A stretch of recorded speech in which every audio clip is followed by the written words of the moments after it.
नमस्कार दोस्तों, मेरे YouTube channel advocate Jagjit Kumar Bhatt में आप सभी का स्वागत है। दोस्तों आज हम लोग बात करने जा रहे हैं यूपी नगर निकाय चुनाव के विषय में। चूंकि इसमें इसलिए वीडियो बनानी पड़ रही है दोस्तों क्योंकि कुछ लोगों के मैसेजेस आए, मेल आया और कुछ लोगों ने फेसबुक पे लिखा कि सर एक बार आप इसमें भी प्रकाश डालें तो इसमें क्या डेवलपमेंट हुई है कोर्ट की तरफ से और सरकार की तरफ से क्या डेवलपमेंट हुई है वो आप बताएं।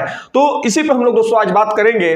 जैसा कि दोस्तों आप सभी जानते होंगे कि 27/12/2022 को ऑनरेबल इलाहाबाद हाईकोर्ट की लखनऊ बेंच ने Vaibhav Pandey versus state of Uttar Pradesh PIL number 878/2022 की जजमेंट में कोर्ट ने स्पष्ट तौर पे कहा कि यूपी में होने वाले जो अर्बन लोकल बॉडी के इलेक्शंस हैं उसमें आप ओबीसी को रिजर्वेशन देने से मना कर दिया कोर्ट ने। और कोर्ट ने कहा कि आप बेगर ओबीसी को रिजर्वेशन दिए ही जितना जल्दी हो सके अर्बन लोकल बॉडी का इलेक्शंस कंडक्ट कराएं। तो दोस्तों उसके बाद ऑनरेबल कोर्ट ने एक डायरेक्शन और भी इशू करते हुए कहा था कि आप जो है ट्रिपल टेस्ट सर्वे कंडक्ट कराएं। और ट्रिपल टेस्ट सर्वे क्या होता है दोस्तों, तो उसके अंतर्गत ओबीसी के पॉलिटिकल बैकवर्डनेस का पता किया जाता है। तो पॉलिटिकल बैकवर्डनेस का पता करने के लिए डेडिकेशन कमीशन की स्थापना की जाती है। इसके तत्पश्चात उसमें यह पता किया जाता है कि जो ओबीसी के वर्ग के लोग हैं उनका जो रिप्रेजेंटेशन है लोकल बॉडी के इलेक्शंस में वो कितना है। इसके साथ साथ उसका जो डेटा एम्पेरिकल डेटा है उसका एनालिसिसमेंट किया जाता है और जो रिजर्वेशन दिया जाता है वो 50% से ज्यादा रिजर्वेशन नहीं दिया जाता है। इंटायर प्रक्रिया को ट्रिपल टेस्ट सर्वे कहा जाता है दोस्तों। उसमें सर्वे करना पड़ता है और पता करना पड़ता है कि कितना पॉलिटिकल रूप से बैकवर्डनेस है ओबीसी के वर्ग के लोग। अब दोस्तों कोर्ट ने यह भी कहा है कि इसमें कि according to the supreme court of India judgment Indira Sahni versus union of India का जो जजमेंट है उसमें 50% से ज्यादा आरक्षण भी आप नहीं दे सकते हैं। तो इन सारी प्रक्रियाओं को फॉलो करके और जो है आप आरक्षण दे सकते हैं ओबीसी को निकाय चुनाव में या local body urban local bodies के इलेक्शंस में। अब दोस्तों इसमें जो नया डेवलपमेंट हुआ है इसमें डेवलपमेंट ये सबसे बड़ी हुई है कि उत्तर प्रदेश सरकार ने दोस्तों 28 दिसंबर 2022 को डेडिकेशन कमीशन की स्थापना कर दी है। और उस डेडिकेशन कमीशन की जो स्थापना की है उसमें 5 सदस्यीय लोग हैं दोस्तों। मैं उसको पढ़ के सुनाता हूं कि ऑनरेबल जो स्टेट गवर्नमेंट है उसने किस तरीके से इन सारी चीजों को नोटिस इशू किया है, अधिसूचना जारी की है और उसमें क्या लिखा है वो मैं पढ़ के सुना रहा हूं आपको। उत्तर प्रदेश राज्य स्थानीय निकाय समर्पित पिछड़ा वर्ग आयोग के गठन या स्थापना विषयक नगर विकास अनुभाग 1 उत्तर प्रदेश शासन की अधिसूचना संख्या 4032 सो दिनांक 28 दिसंबर 2022 के प्रस्तर 4 में वित्त प्राविधानों के अधीन श्री राज्यपाल निम्नलिखित को पद धारण करने की तिथि 6 माह की अवधि के लिए।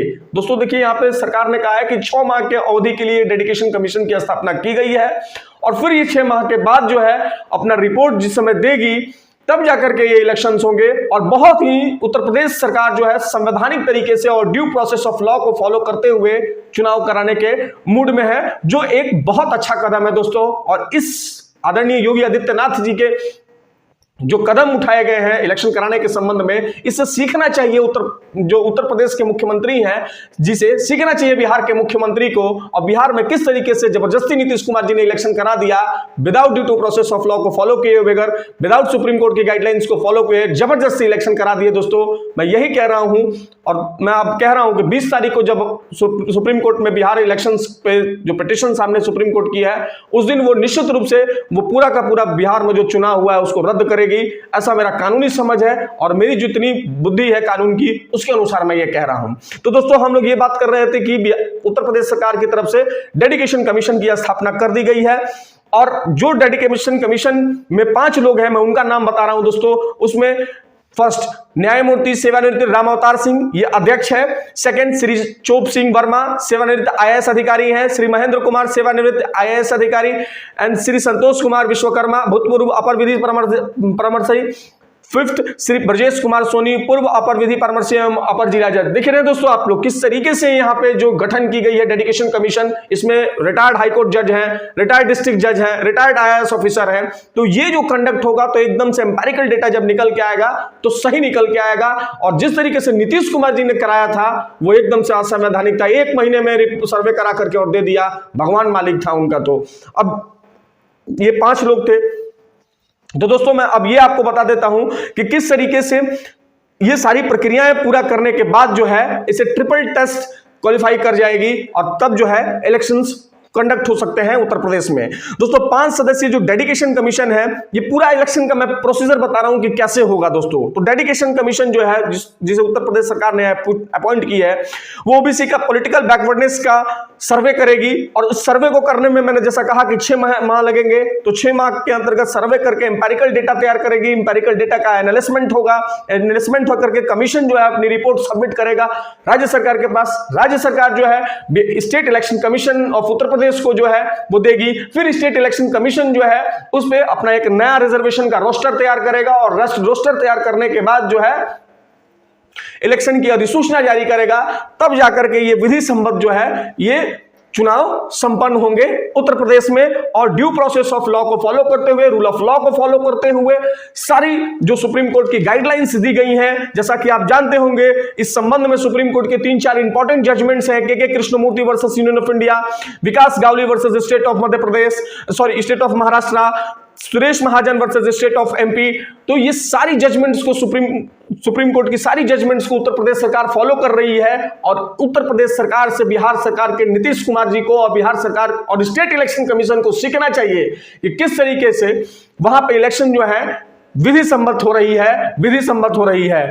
लेकिन सबसे बड़ी बात दोस्तों, ये जो इलेक्शंस कराए जा रहे हैं उत्तर प्रदेश में, अगर इस बीच में 6 माह से पहले अगर इलेक्शन उत्तर प्रदेश में भी हो जाते हैं तो उसे समझना होगा कि अनकॉन्स्टिट्यूशनल तरीके से हो रहा है, जो विधि सम्मत नहीं है। लेकिन जिस तरीके से आदरणीय योगी आदित्यनाथ जी का इंटेंशन लग रहा है, यही लग रहा है कि वो ड्यू प्रोसेस ऑफ लॉ को फॉलो करके और सारे इलेक्शंस को जो सुप्रीम कोर्ट की गाइडलाइंस हैं, जो सर्वे रिपोर्ट कराना है, उन सारे को करा करके ही ये जो है चुनाव कंडक्ट कराएंगे, जो एक बहुत ही सराहनीय कदम है। और इससे सीख लेनी चाहिए हमारे नीतीश कुमार जी को कि किस तरीके से 5 सदस्यीय कमेटी की रिपोर्ट, जो डेडिकेशन कमीशन है, उसमें रिटायर्ड IAS अधिकारी हैं और रिटायर्ड हाईकोर्ट जजेस हैं। एकदम इंडिपेंडेंट कमीशन है, बहुत ही मतलब एक इंडिपेंडेंट कमीशन जिसकी आशा की जा सकती है। हाईकोर्ट के जज है, उसमें सारा कुछ व्यवस्था बहुत सही है दोस्तों। एकदम चुनाव जब होंगे तो चुनाव जो अभी उत्तर प्रदेश में होंगे दोस्तों, मेरे नजरों में, मेरी कानूनी समझ के अनुसार अभी 6 महीने लगेंगे, क्योंकि उस सर्वे का काम करने में, उसका डेटा एनालिसिस करने में वो थोड़ा समय लगेगा। और यानी कि उत्तर प्रदेश में जो अब चुनाव होंगे तो वो चुनाव मई या जून में जाकर के होंगे। बाकी आपको ये जानकारी कैसी लगी दोस्तों, आप अपने कमेंट बॉक्स में राय जरूर दें। देखते रहे मेरा यूट्यूब चैनल दोस्तों, शेयर करें, सब्सक्राइब करें, लाइक करें मेरे यूट्यूब चैनल को दोस्तों। धन्यवाद दोस्तों, धन्यवाद।